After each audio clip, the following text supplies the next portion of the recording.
ಈ ಒಂದು ವಿಷಯನ ನೀವು ಮಾಡದೆ ನಿಮ್ಮ ಒಂದು ವೆಯ್ಟ್ ಲಾಸ್ ಜರ್ನಿನ ಶುರು ಮಾಡಿದ್ರೆ ಮತ್ತೆ ನೀವು ಫೇಲ್ ಆಗ್ತಾನೆ ಇರ್ತೀರ ರೀ. ನಾನು ಈ ವಿಡಿಯೋದಲ್ಲಿ ತಿಳಿಸಿರುವಂಥ ಒಂದು ಮೆಥಡ್ನ ನೀವು ಫಾಲೋ ಮಾಡಿದ್ರೆ ಸಕ್ಸಸ್ಫುಲ್ ಆಗಿ ನಿಮ್ಮ ಒಂದು ಡ್ರೀಮ್ ವೆಯ್ಟ್ನ ನೀವು ಅಚೀವ್ ಮಾಡ್ಬೋದು. ಆ ವಿಷಯ ಏನು ಅಂತ ತಿಳ್ಕೊಳ್ಳೋದಕ್ಕೆ ಈ ವಿಡಿಯೋನ ಕೊನೆವರೆಗೂ ನೋಡಿ.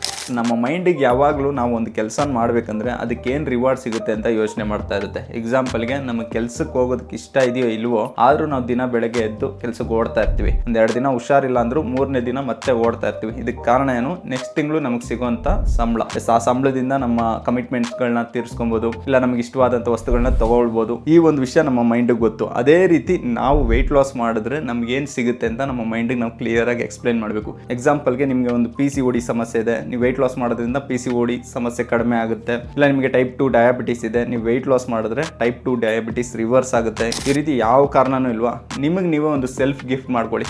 ನಾನು 3 ತಿಂಗಳಲ್ಲಿ 10 kg ವೆಯ್ಟ್ ಲಾಸ್ ಮಾಡಿದ್ರೆ ನಾನು ತುಂಬ ತಿಂಗಳಿಂದ ತೊಗೊಬೇಕಂತಿರೋಂಥ ಒಂದು ವಸ್ತುನ ತೊಗೊತೀನಿ. ಅದು ಫೋನ್ ಆಗಿರ್ಬೋದು, ಗಾಡಿ ಆಗಿರ್ಬೋದು, ಯಾವುದೇ ಒಂದು ವಸ್ತು ಆಗಿರ್ಬೋದು, ಇದನ್ನ ನಾನು ತೊಗೊಳ್ಬೇಕು ಅಂದರೆ ನಾನು 10 kg ವೆಯ್ಟ್ ಲಾಸ್ ಮಾಡಲೇಬೇಕು ಅಂತ ನಿಮ್ಮ ಮೈಂಡಲ್ಲಿ ಫಿಕ್ಸ್ ಮಾಡ್ಕೊಳ್ಳಿ. ಇಲ್ಲ ನಾನು 6 ತಿಂಗಳಲ್ಲಿ 6 ಪ್ಯಾಕ್ ಬರ್ಸ್ಬೇಕು, 6 ಪ್ಯಾಕ್ ಬರ್ಸಿ ಒಂದು ಪೋಸ್ಟ್ ಹಾಕಿದ್ರೆ ನನಗೆ ಇನ್ಸ್ಟಾಗ್ರಾಮಲ್ಲಿ ಹುಡುಗಿರು DM ಮಾಡ್ತಾರೆ. 6 ಪ್ಯಾಕ್ ಬರ್ಸಿದ್ರೆ DM ಮಾಡೋದಿಲ್ಲ ಹುಡುಗಿರು, ಅದು ಬೇರೆ ವಿಷಯ.